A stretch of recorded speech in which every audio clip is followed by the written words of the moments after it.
What's up, man? What's going on, brother? How you doing, dude? I'm good, man. Good. How you doing? Good, man. Excited to be back. Yeah, we always act like we haven't been here before. Like I see you every day. I know. Podcast days are always good days. The business stuff is awesome, man. We try to keep up with the pace with the podcast to the best of our ability. I know a lot of people put goals of, once a week or twice a week or 3 times a week or some, people are, hey, don't say anything unless you got something to say. I know Andy Frisell was big on that for a long time on his other podcast. We're kind of in the middle, like, hey, let's schedule some things and make sure we commit to some time, but don't force it per se if you don't got anything to say, but also don't let it go too long just for the sake of going long because, yes, we have other stuff going on. Yeah, it's fun, man. I know our listeners like hearing from us and hearing I what like we're that up they to. like hearing from us. Yeah. I think that's fun. When we get some people like reach out like, oh, fucking finally. I'm just like, oh, man, I didn't know like it was that important. Like super, super cool. And we appreciate it. It's also helpful too. Man, these platforms are just helpful for me because I'm a very vocal guy if people haven't figured that out. But I also process thought verbally, if that makes any sense, right? Like we'll have topics here and they're kind of open-ended, but I'll be transitioning thoughts and articulating certain things which help me come to my conclusion versus like writing it out or thinking it, per se. Or, like I'm just a very verbal guy. So my mind isn't always made up when I'm talking. And a lot of times when I'm talking to you, the things that I'm saying that are objective, it's like you're like a sounding board. Like I'm saying it to you, but it bounces off, and I'm actually saying it to me. Like you can hear it. Very objective toward myself, and I think you have to lean on your strengths sometimes. If you want to journal things out, I kind of think journals are overrated. Sorry. Yeah. I said it. Sorry. Do you first and foremost? Yeah. But for me, like I like to articulate it. Yeah. Then whatever's super important from that, like then I'll write it, and then I'll like think on it in the shower, and kind of marinate on it. I don't do any of those. I need to. I just need to pick one and do one. Man, too much marijuana, Eli, or too much work. That's what we're talking about today. But we're going to correlate this to like professional and personal life. So it might not be quite what you think, or maybe part of it is, but do the work, take care of the work, and the work will take care of you. I think that's something that's super important. That's something that we focus on.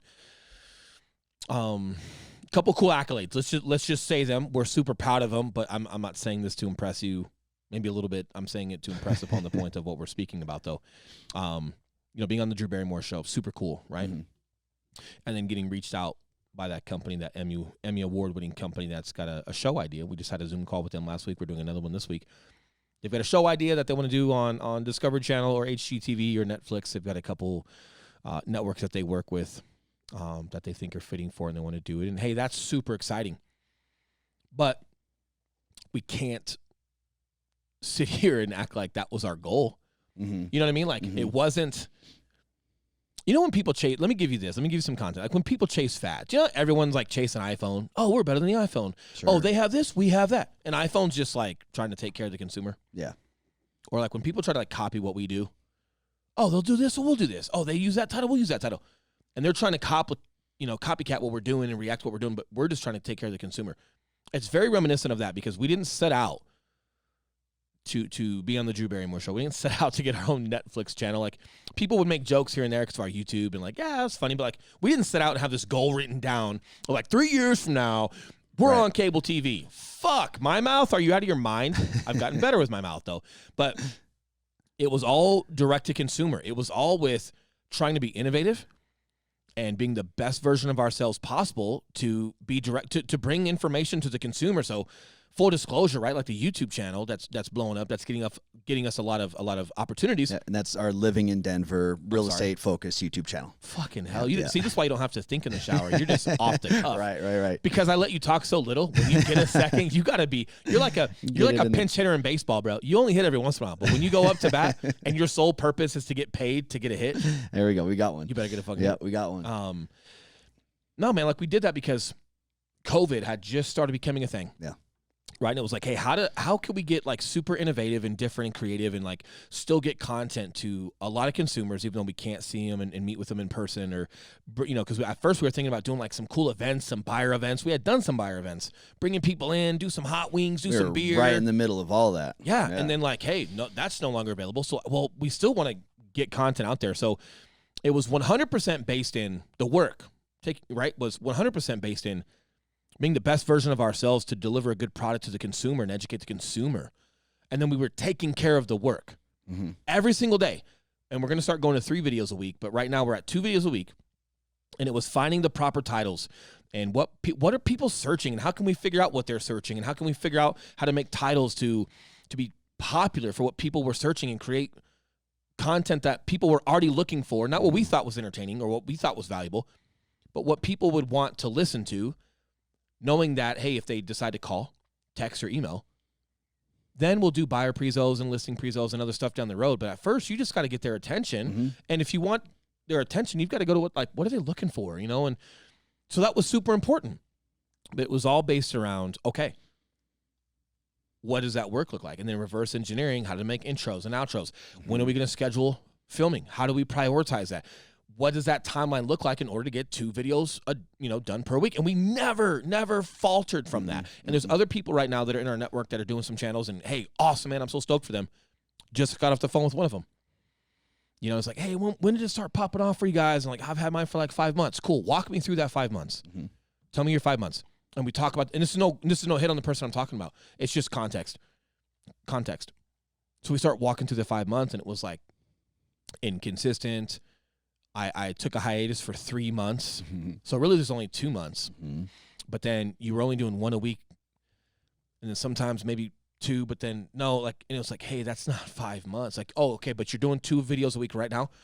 Your clock starts right now. Because, hey, we started having success 5 months in, but we were from the gate, all the equipment, quality, what we wanted to talk about, titles, and then we started doing 2 videos a week every single week from week 1, and we still do it. Now we're adding a 3rd.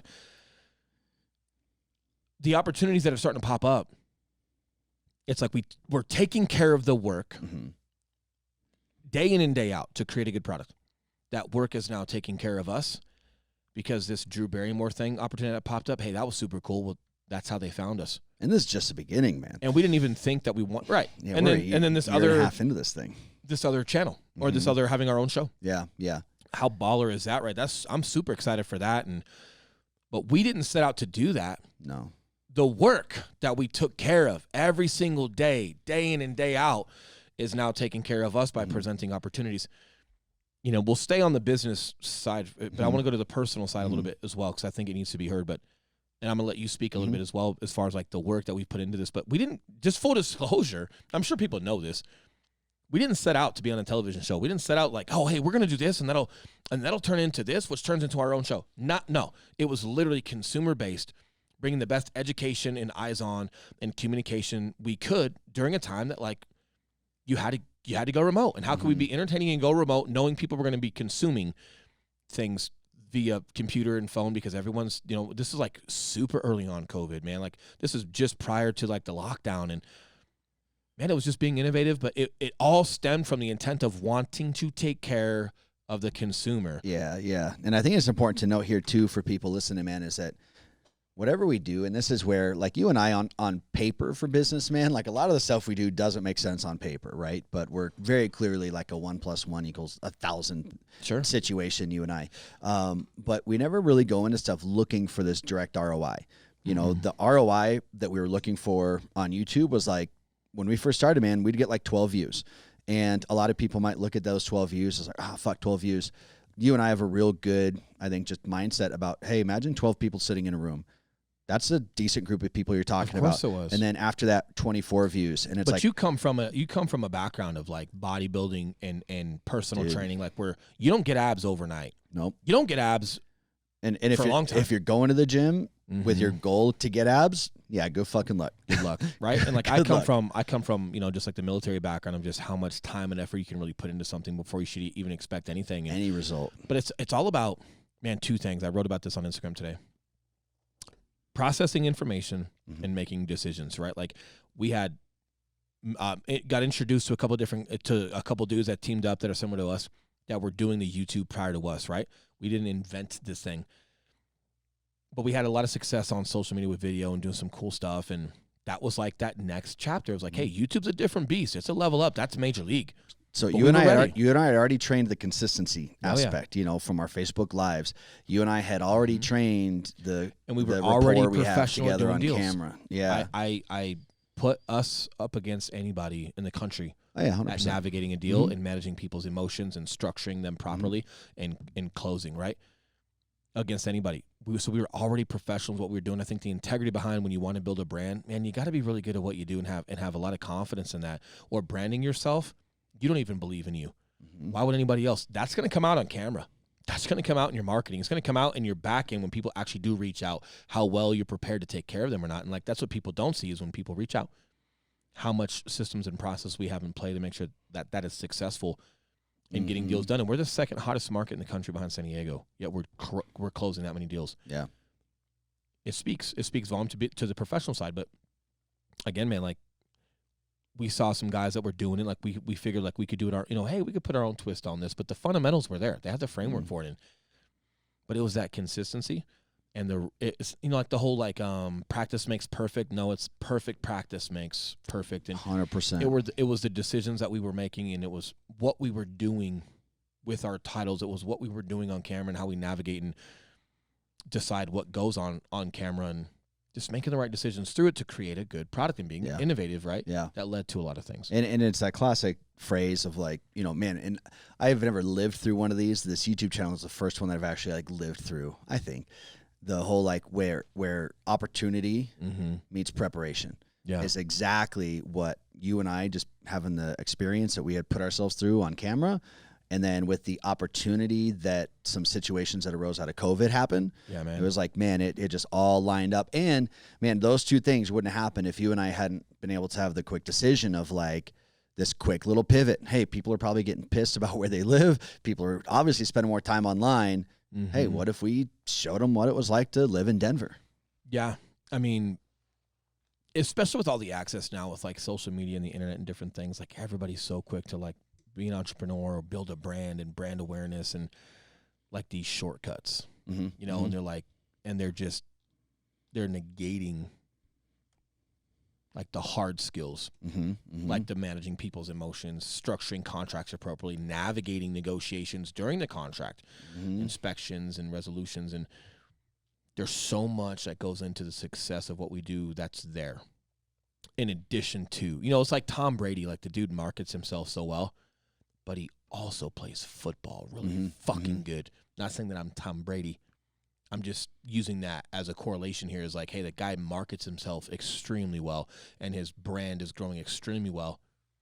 He plays the fucking game so good. Michael Jordan, one of the biggest recognizable brands on the planet, branded himself extremely well.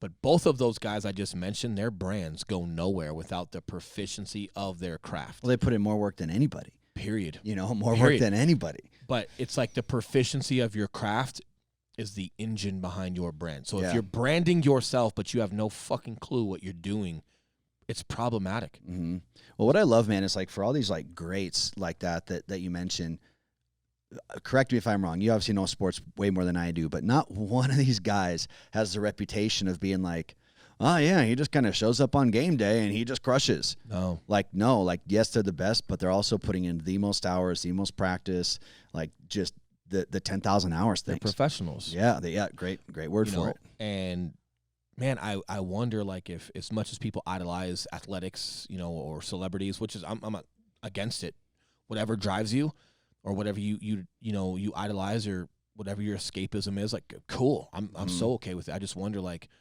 how, like, man, just Tom Brady, impressive, or whoever you like, cool. Have you ever stopped and paused and, like, made him, like, your alter ego? Like, hey, why can't, like we idolize athletes or like Johnny Depp, right? The dude is so Captain Jack Sparrow, he can't get out of the goddamn role, right? Fucking hell, man.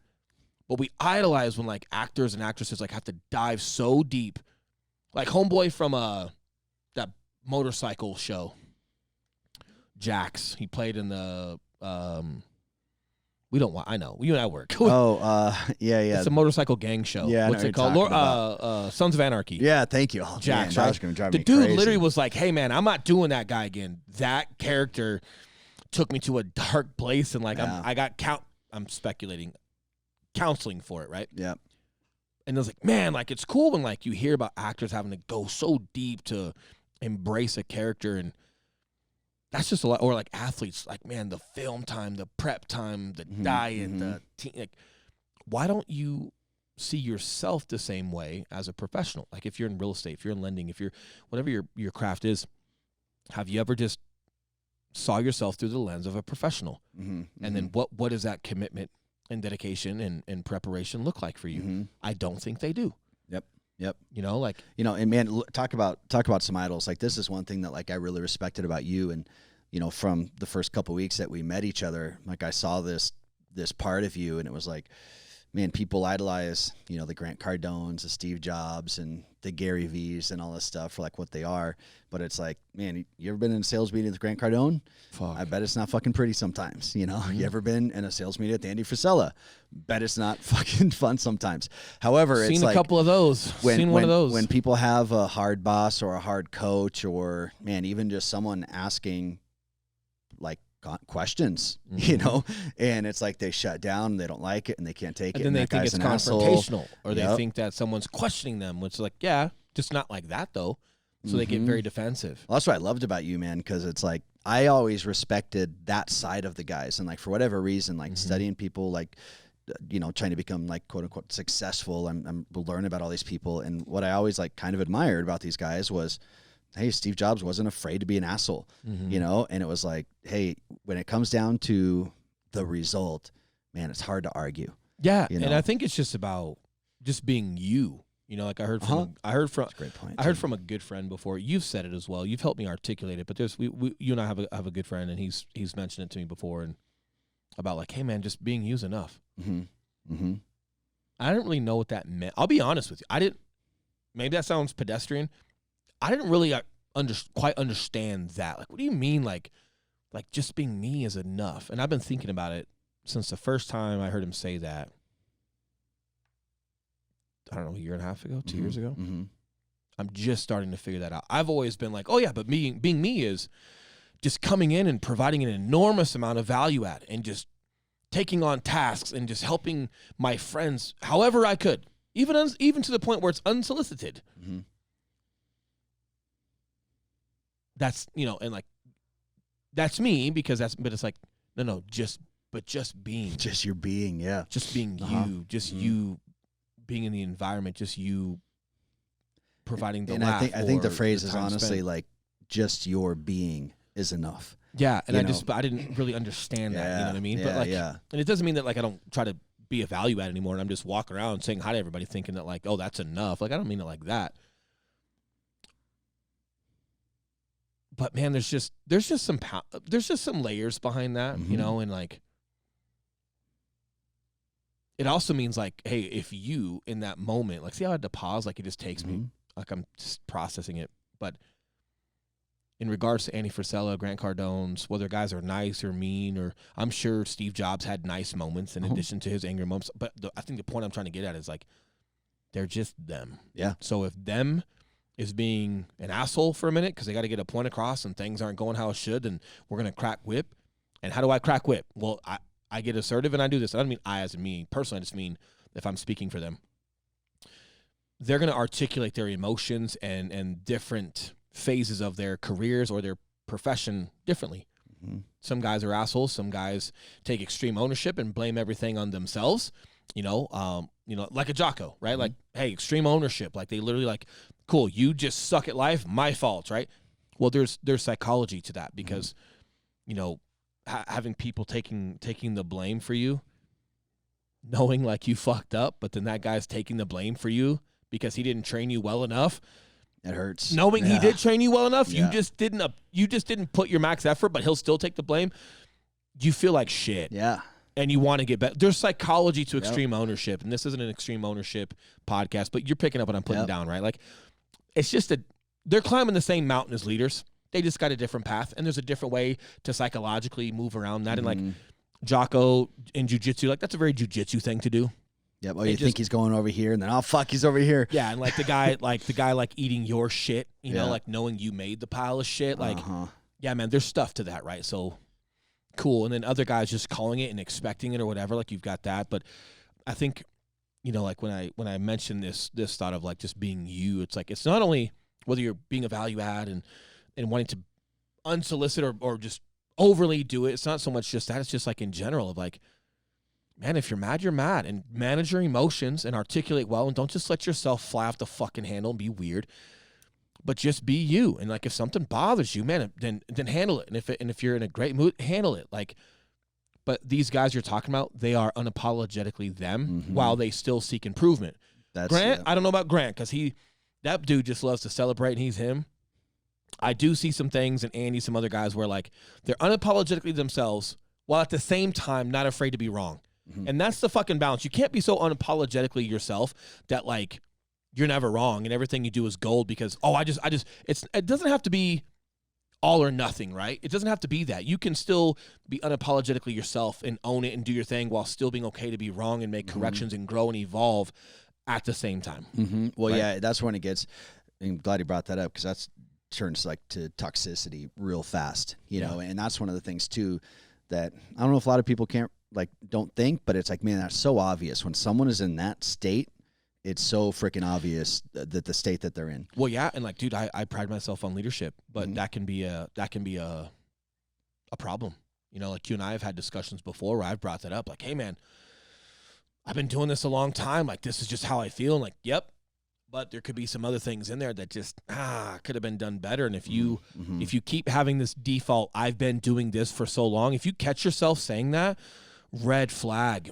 Oh boy, right? Because then you got to think. We got people in our business that tell, oh, hey, well, just to let you know, I've been in real estate for 28 years. Hey, man, do you have 28 years of experience, or do you have 1 year of experience you've done 28 times? Yeah. Don't get me fucking started. But you got to turn that on yourself. And I've caught myself saying that to you before when we're just having polite conversations about productivity and teamwork and all sides of like just fun, lighthearted shit, right? Yeah. But it's like, and it's almost like I say it in a manner of like, hey, is that me reassuring myself of the decision I made that where I didn't involve you in the decision? And it's also coming across like I'm now borderline belittling you because now I'm not speaking to you as a leader now that you've been in leadership with our teams for several years now, right? Like it's like, man, that's such a dangerous thing because, why? Oh, man, I've been doing it like, oh boy, you just have to watch that. So again, like.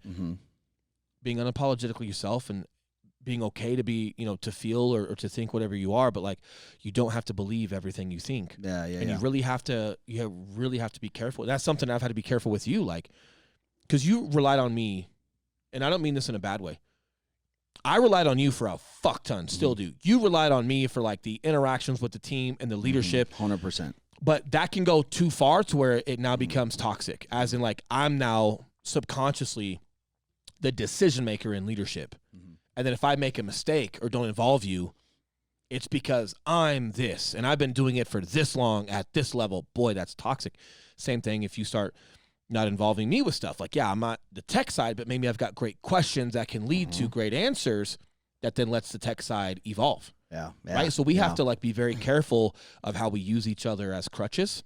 Right? Because there's even toxic sides. So again, it's like the unapologetically yourself, but still like watching your shit. You know what I mean? Like, well, dude, what I think, and that's like very entrepreneurial, is understanding that, man, as soon as, personal opinion, like in business or entrepreneurship, as soon as you think you've got it like figured out, it's really dangerous because then you start making decisions for the market. You start thinking the market. You start thinking you are the market. Better than the market. Yeah. And as entrepreneurs, we have to look at actions and outcomes. Like, honestly, there's no right or wrong. It's okay. We're using our best guess. Here's the actions we're going to take. What was the outcome?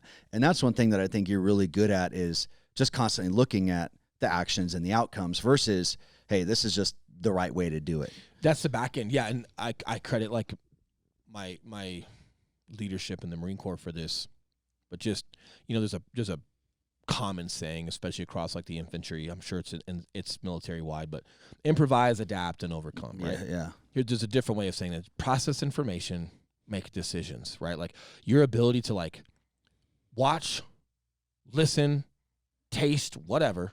Right? But like process what's in front of you. Process what you're observing.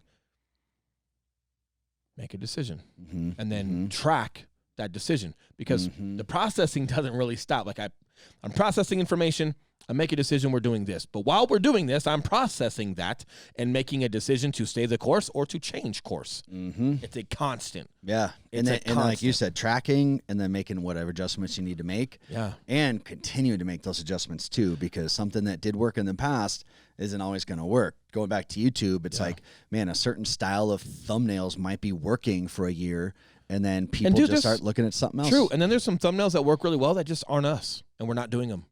Yeah. There's that too, right? Like there's just the whole being used enough, man. Like, hey, could you get a couple more views with this dumbass dipshit thumbnail? Maybe, but that's not me. And the problem is if I act like that on a thumbnail and then you go watch my video, they don't go together. Yeah. There's not consistency within the brand. So, hey man, we're just going to make great titles and great content where people are going to find us no matter what. I'm not going to rely on some bullshit, goofy thumbnail. Like, yeah, those work, but like, I'm a professional. I'm here to help you with your deal.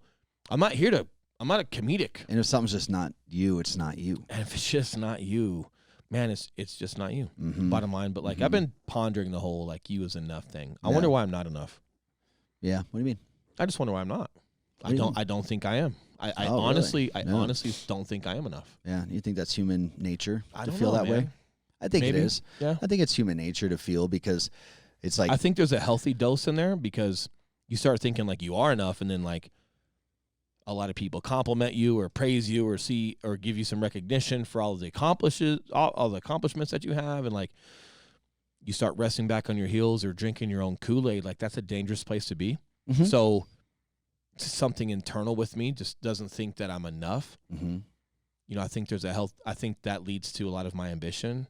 I also think it leads to a lot of productivity, but then it's like, where's the line where it becomes toxic? Yeah. And I don't think I'm in a place where like it's toxic. I also don't think toxic people call themselves toxic. Yeah. So we'll leave it up to you whether you think I know, right? my dose is toxic or not. But no, man, I don't think me just being like, and I'm not really sure how to like articulate it the whole way, but like, yeah, man, I don't think I'm enough. I think but I also think that the reverse, just as much as like that thought can lead to ambition, I think my ambition kind of leads to me thinking like I'm not enough, because I feel like I've still got so much more to give. I've got so much more gas in the tank. So I think they're kind of synonymous. Is that the word? Well, it is. I think it's like the yin and the yang of that is like the not feeling like I'm enough does drive and create a lot of ambition for me and a lot of productivity, but then the ambition I think I organically have kind of feeds the it's like a paradox, and I think a good way, here's like a healthy way to look at it, is like understanding that like, hey, I'm enough because I'm giving it all that I've got, and I'm giving it everything I've got, which means it's got to be enough for what I have. However, the healthy side to what it is that you're talking about is, man, there's always fucking room to grow. And that's where hey, I'm never too smart to listen to anybody. I'm never the biggest fish in the fucking ocean. You know what I mean? Well, like, true. And that's where like you got to be careful, right? Because a lot of times our own insecurities comes out in the form of advice we give others. So if I'm always correcting people to be better, or if I'm holding my wife to a certain standard and like it's never good enough, I'm not saying that that's the case. She'll argue that is the case, but that could be my own insecurity of me not feeling like I'm enough. Yeah. Not letting other people just being them be enough. You gotta be this and this, and it's like, oh, hey, like, and then you could be doing that to your kids. It's interesting, right? Because again, like your own insecurity or your own weight that you carry, you project in the form of advice. If you don't have integrity, with yourself, you're not going to see that. But you have to have integrity to go, hey, why am I saying that? What is that? So like when that friend tells you like, hey, just being you, man. Hey, that you just being here is enough. Because whatever you decide to contribute to this environment while you're here is enough. And it's like, that is healthy to recognize, because then you allow other people to just be enough with who they are. The same. Hey, you know what I mean? Like, with the understanding that we're not that they're going to be a couch potato. Don't get me fucking wrong. Well, that's what I was going to say. Like, with the understanding that we're all progressively trying to move forward. So taking it back to like the whole like entrepreneur thing and looking at like a relationship, man, it's like it requires real fucking work. And that's something I'm learning more and more as I'm getting into my 30s, is that like, hey, we're all like as you're getting into your 30s. as I'm going through as I'm Motherfucker, you're almost you're done at with the my back 30s. door. Yeah, Don't thank leave you. me hanging out in It's my like late. I'm coming 36. into my 40s. This guy 35 as I I'm know. entering my 30s. Yeah, You that was fucking- weird. I don't know. See, What was Yeah, that? I don't know. What was that, bro? Yeah, dude. I'm a Whew. lot older than I fucking think. So Don't get me started as I'm coming into my 40s, man, it just takes work and just a lot. But man, if my wife was still stuck back where she was when we were 21, different story. You know, like that was enough then. Yeah. Isn't always going to be enough. I Yeah, think who I you think were that's back the then key. isn't enough Yeah. now. You know, no, it's a Mhm. good point. Like, and that's kind of like where I want to talk a little bit about today, and we'll get into it on another podcast. The whole like not losing who you are for who you are Mhm. concept. There's a couple pieces I wanna elaborate on and think on through the podcast. But yeah, taking care of the work and the work take care of you. Like, hey, that applies at home, right? Like being a husband, being a dad, and that stuff isn't talked about enough. And I don't think we talk about it enough. Not because people are obligating it to us, but it's because like I'm really proud of that. Mhm. You know, like if there was anything like I'm proud of, it's dad. Mhm. You know, like I try hard at that, but like Yeah. I feel like I try hard to be dad, but I don't have to try to be dad. Mhm. I Yeah. feel like if there's ever an environment where like just being me in the environment is enough contribution for whatever decision I make or however I decide to act or react is enough. Like I feel like I pour into my kids and I feel like, man, for the most part, like I'm spot on with how I handle them. Like, and like I can feel my son's intuition, man. Like him and I have these conversations without a word Yeah. being said. Like, Yeah. dude, I know you and I really feel good in that environment. I do feel that the work, taking care of the work in my professional world and how much information we process and make decisions on, it does enhance home life as far as like how your brain patterns work and just processing the information in front of you with your family and your kids. Like you're just sharp and you're ready for it and you're able to process and make decisions. And then also making sure some of those decisions are like to just kick back and not overly think about everything and just let some laughs roll through and take him to get some ice cream and have some fun. And Yeah. like, Yeah. you know, but I really like that environment. I really feel like Well, and that's such I'm happiest there. Dude, that's such a good lesson from kids too. Like, as man, kids just have unconditional love for their parents, bro. You know, especially like when they're young and just in this phase of life where it's like you could be a shit fucking parent, but that kid wants nothing more than to be with their dad, you know, or to be with their mom. And that's a hard topic, right? It Because a lot of is. people have split families yeah, and co-custody, and you don't necessarily have certain opportunities. And so, hey, no disrespect to anybody there. Like, I don't know what that feels like, so I can't relate to it. So I guess the parents I can relate to are the parents that have both people in their house, you know, and have an opportunity right in front of them. And if they're not recognizing that, they're fucking up, yeah, you know. And then, Yeah. hey, if you got dual custody and things like that, you just got to really make sure the impact and the time spent and the opportunity you have with that, it's intentional. it's intentional. Yeah, And but- kids are smart, bro. As they get older, like I already hear it. I already hear in the back of my mind about people and well, my fucking wife or my husband or, you know, or my ex does. Like, yeah, I get it. I know. I understand. But as kids get older, your involvement, your intentions, who you are as a person will bleed through. No matter how bad someone wants to bad talk you, if those things are false and they're not you, or they were you, but this is you now, like there'll be phases and there'll be growth, and as they get older, there'll be relationships there. You know, Yeah, but you've just got to be, Dude, you got to take care of the work. that unconditional love side from kids, though, man, I think that's really important because they don't put conditions on it. That's why, like, literally, when you say unconditional love, I think people don't break that down enough to realize, like, it is love without condition. And I think for us having that for ourselves is so fucking critical, dude, where it's like, hey, we're the only person we got. There's no one else in that body with you but you. You know, having love without condition, I think, is one of the most fucking important things, because once you have that, it allows you, like, if you don't have that, that's the baseline for being able to give that to somebody else. I also, man, that's a great point. I also think that that's what helped me, you know, with the person that I'm speaking of. I've mentioned him a lot on here. But when he's like, yeah, man, just you, whatever you show up, whatever your value add, you decide, like, hey, it's just enough. You being you and whatever that looks like is enough. And I think the whole unconditional love and being a dad helps that, right? Because like There is no expectation behind it. Like I show up at home. Cash is just happy, dude. He's just happy. He's happy if we go grab a chocolate shake. He's happy if we're just playing with some toys. Yeah. He's happy if we're reading a book. Like, and I'll kind of gravitate to what mood he's in at that point. If he's playing with his trucks, I'm not going to force him to go do something else. And if he has an idea and wants to get in the race car, we'll get in the race car. But yeah, there's just not too, I think that's where like a lot of poise and a lot of thoughts have been processed for me is like Cash's younger years. And again, it's like, yeah, man, like just being me, dude. Like, dude, we're crushing business and all that fancy shit. Like, he doesn't give a shit, bro.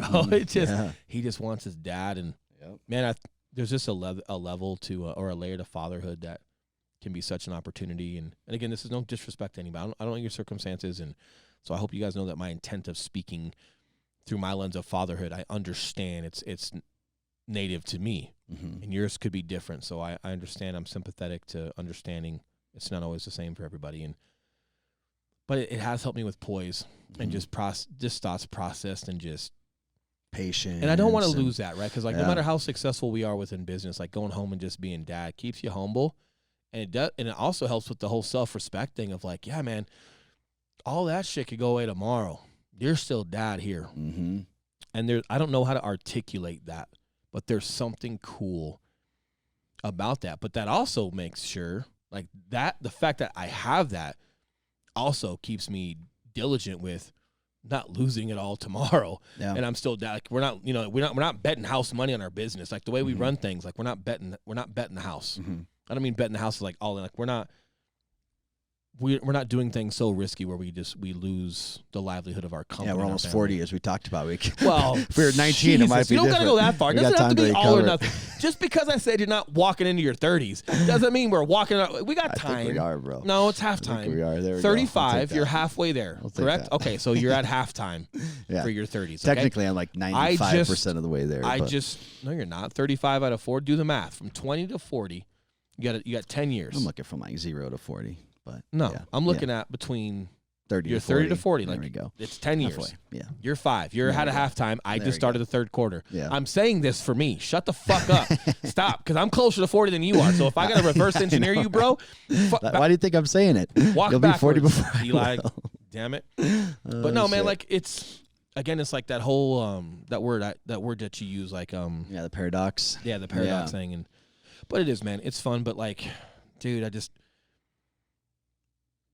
and we'll do more podcasts because I think there's some good thought here, and I don't want to like leave people hanging. But like my biggest thing is like, dude, I love fatherhood. I love that level of leadership as well. With my kiddos and watching them grow and being able to influence them and having the integrity that I'm influencing them the best that I can with what I feel is important to them. Like man, it just matters. Like they're my humans, man. They're my people, man. That's my family. And I share it a ton on social media. I don't share it a ton on this podcast. And I think we've been so geared for entrepreneurship on this podcast, which is super important. But it'd be like if we had a podcast on fitness and all we talked about were different muscles to train. We never talked about the rest, recovery, and diet. Right, great problem. Point. So like when we're talking about entrepreneurship, we're talking about like being innovative and taking care of the client, being professionals and some different things that we've done. And okay, cool. It's how you get your title. Cool. The other important part to entrepreneurship is like taking care of your life, right? So if you're married, right, like, hey, that's your rest, recovery, and diet for the fitness podcast, right? Outside of the training, it's like, what does your home life look like, right? What is your partner? How much you involve your partner? Like I spoke about this with a friend not too long ago. Like you can't be telling your wife that you're busy. It's okay that you're busy and they know you're busy, but you involve them in your goals with like what you're trying to accomplish and what it's going to take to accomplish that. So when they want you to come home early and you can't quite come home early, if they understand and they're a part of this team and they feel like they're valued with the contribution that they give, they're not asking you to come home early because that's asking you to falter from the process it's going to take to get to your goals. Yeah, but if they don't, family goals. Yeah, but if they're not engaged with what your goals are and what it's going to take to get there, they're just thinking you're always busy. And there's no value behind it. So it's like, yeah, what's the problem? I'm just asking you to come home early one time. What's the problem? That's the problem, right? And the flip side of that coin, Sometimes you can come home early, motherfucker. Sometimes you can put the phone down, motherfucker. Yep. Okay? And, man, when you have an opportunity to do that, you got to pay that forward. So when you can't, you're a team. And then that just goes into the whole, well, yeah, but what if she says this or what if he says this? Look, I'm not going to get into your toxic relationship and whether you should be with someone or not. I'm just giving you a tidbit here of, like, that's how you should involve your partner. Yeah. You should also involve your kids. I've got a daughter. She's 11. She knows what we do. And I talk about those things, and I correlate it to her track. I correlate it to what she's doing in life and trying to help her key in on her own ambition versus just doing things just because I do things or my friends think it's cool, right? Don't get me fucking started on friends in junior high. Oh, man, like, that's a whole nother – we could have a whole nother podcast on just being dads of middle school girls, right? Oh, geez. Anyone up for that? Hit me up. I know. Let's do it. We need a guest for that one. You know, like the Unsolved Mysteries guy, I need his voice for it. Like, on this episode, dads of daughters in junior. Terrible. Dun, dun, dun. Yeah. Right? Fucking hell, bro. Way scarier than fucking Unsolved Mysteries. But, you know, like, I just think that stuff's important. I dig it. It's my, outside of, like, you and I, this is my, like, what you and I are doing is my favorite thing. I love it. I don't wake up and say 10 nice things to myself in the mirror. I just get after it. You know, like I'm making sure I'm taking my mind and my body, taking care of it and doing some things. So but outside of like this stuff, right? Like in that family lane, like, man, I love it. But I do think if you and I speak about fatherhood more, marriage more, some of our fuck ups more, what, you know, or some things that we're doing well more, just as much as we talk about the actual craft. Yeah. I think a lot of people could benefit from like, yeah, dude, it does take a strong family and a great partner. And a lot of your effort does have to pour back into your family in order to make it all work, man. Like being a proud dad, like makes me go to work in a certain manner. It also lets me come home in a certain manner. And but then the home life that I have and like the credit to, you know, my wife for what she does in addition to her own profession and being in school right now for math. I don't even know how you swallow that. I almost saw you gag right Dude. there. Yeah. Right? She's also stud mom, you know, so like, man, there's just so much to there, but I just think there's a lot there we should maybe pour into. There is, man, and I'm real big on just the enjoying what you're doing aspect. Like that's why, like for me, I was toxic about it for a while. I found a good blend as of late. I feel working with you as far as just being lighthearted, man. And it was like for me, prime example, if I'm gonna do something for a long duration of time, like, and I understand fitness was a prime example of this. Like, I didn't go to the gym with the intention of getting jacked and getting abs. It was like, yeah, of course I want to get in better shape, but man, I loved taking pre-workout. I loved the music on the ride, the car. I loved driving to the gym. I love it so much, I don't want to get out of my car sometimes. I'm like, dude, no, this is it. Yeah, no, yeah. Great. And heavy shit? Nah. You fall in love with just those a ton things. of caffeine and rock and roll in the morning is great in the car. Yeah, fuck yeah, dude. But you fall in love with those things, and then fast forward 15 years, and I'm like, oh, fuck. Hey, I got in shape. And it's like with our business, man, that's why I love working with you. It's like we have fun for the most part. We stay lighthearted throughout the day, and it's like it's just a fun – just every day's fun. Yeah. You're going to blink. We're going to look back. Fuck, we've been in business 40 years, What's man. that word you used Look what we built couple minutes ago? Paradox. Yeah, it's like that whole like, man, be super intentional and professional with like what you're doing, yet don't take yourself too serious. Well, and that's the kid part. That's why I love the kids, because it's like, man, like what's more important than raising a child? And you can't always take that too serious. What's more important, right? They won't let you. It's a fucking kid. That's the whole beautiful blessing but when about they get 11, kids. when they get to be 11, that's a little different. Like, let me just share. Right, you know what? We're all family. Yeah, great here. point. I'm not there yet, so I can't speak to it. The people that listen to us, I consider you family. We don't get any hate mail. We get a lot of support, so I'm going to consider you family. I'll share a story with you. Maybe my daughter was we got a call from the dean the other day, right? And instead of being in the cafeteria, they were in the library. A couple girls. And they were on some girl's cell phone, and they were prank calling people, right? This is where, like, the whole not taking life too seriously. Like, okay, like, prank calling, you fucking Bart Simpson. What's the matter with you? What the fuck you doing? You know, like, yeah, cool. So, like, I'm not going to overly, like, incriminate that like it's the worst thing I've ever heard. You know, like, way bigger than like, if you're cheating on a test or lying. Just weird shit really bothers me. But we had she came home and she worked out with Dad, first and foremost, right? After track practice, she had a rowing practice with Dad. It was awesome. It was rowing and burpees. Yep. It was awesome. Super productive, because she also got to see how much more she had in the tank. Because she thought she was gassed after track practice, she had to do a 12-minute row, certain amount of burpees, like a trillion, and then back to a 12-minute row. And because I know her row times, she can't sandbag on me. Yeah. So her first row had to be a certain amount of meters in a certain amount of time. Good.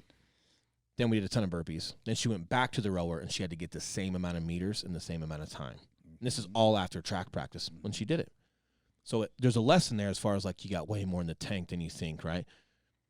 But the lesson that we spoke about was not the fucking prank calling like, yeah, you're being a boner. Mm-hmm.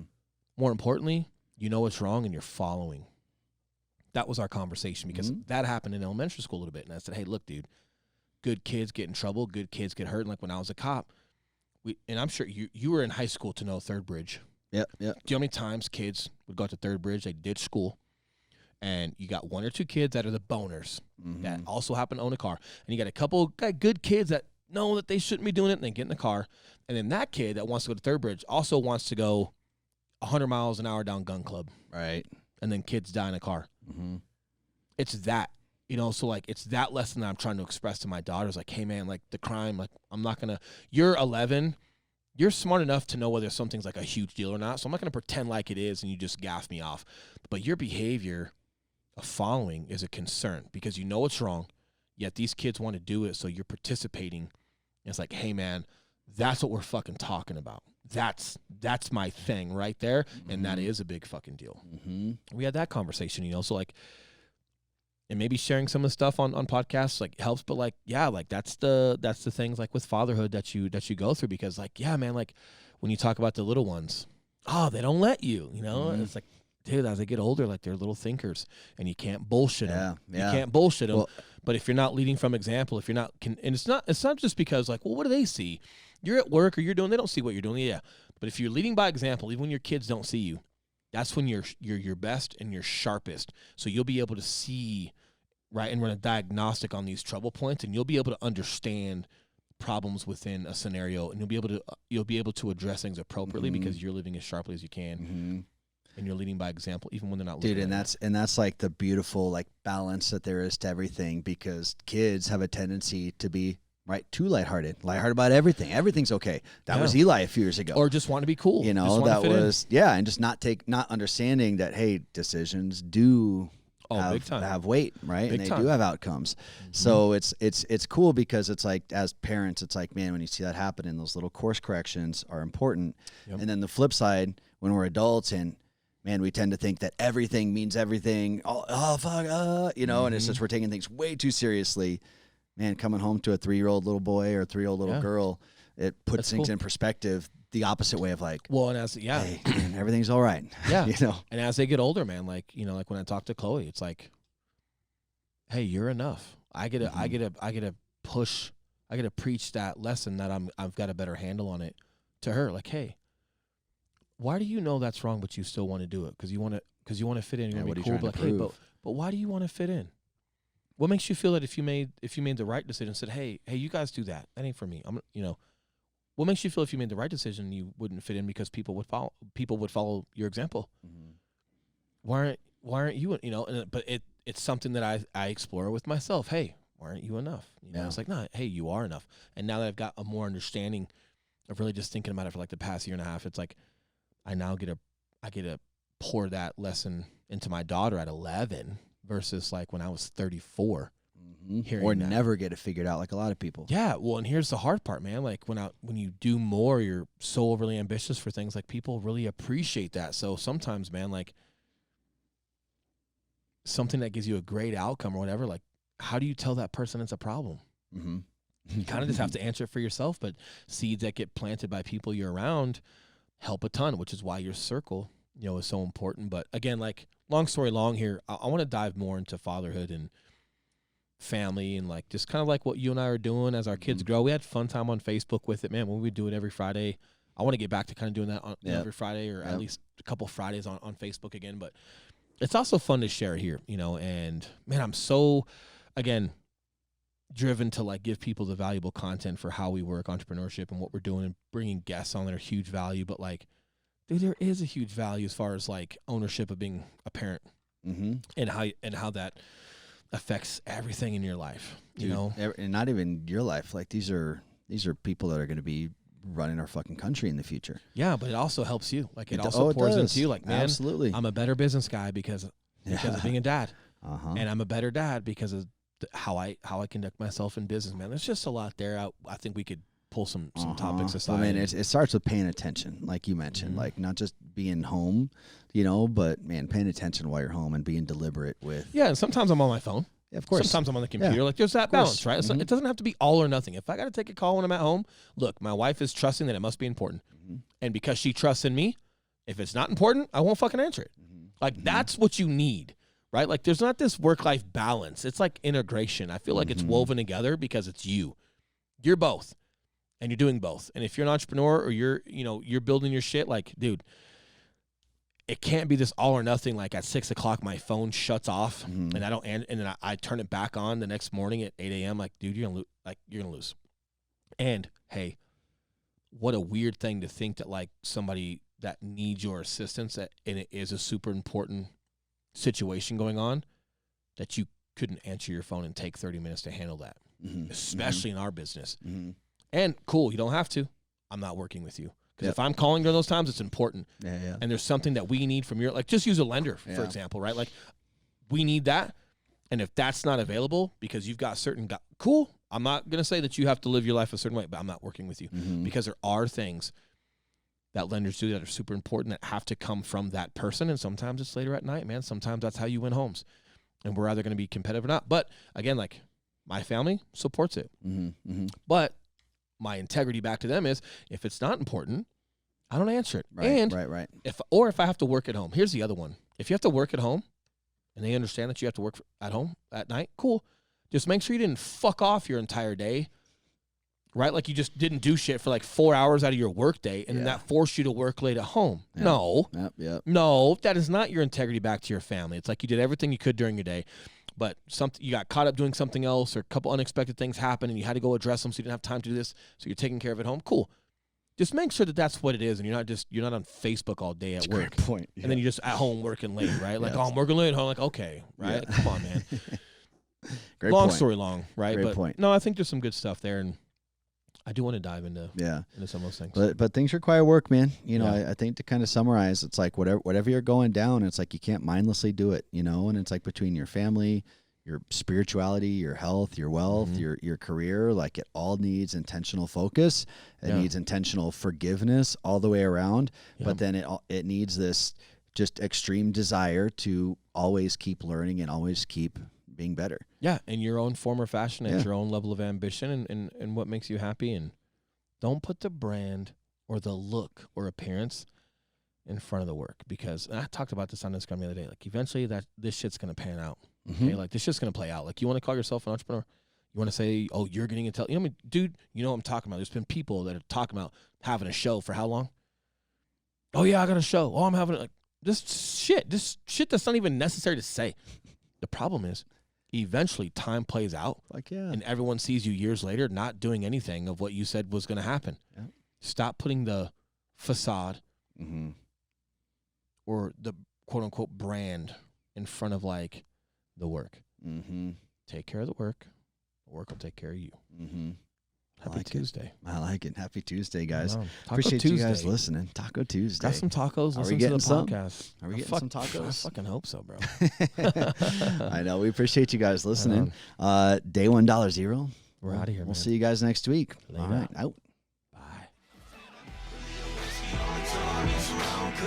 I'ma sip it on down and turn it up. Southbound and we trailblazing, yeah, bud. And the posse dirty, filthy like a strip cup. Dropping bombs out the gate, bringing big guns. Raw records, we the steak, we the A1. Speak up and we know where we came from. Welcome to the posse, let me hear you yell long cut. A little whiskey on the tongue and some long cut. I'ma sip it on down and turn it up. Southbound and we trailblazing, yeah.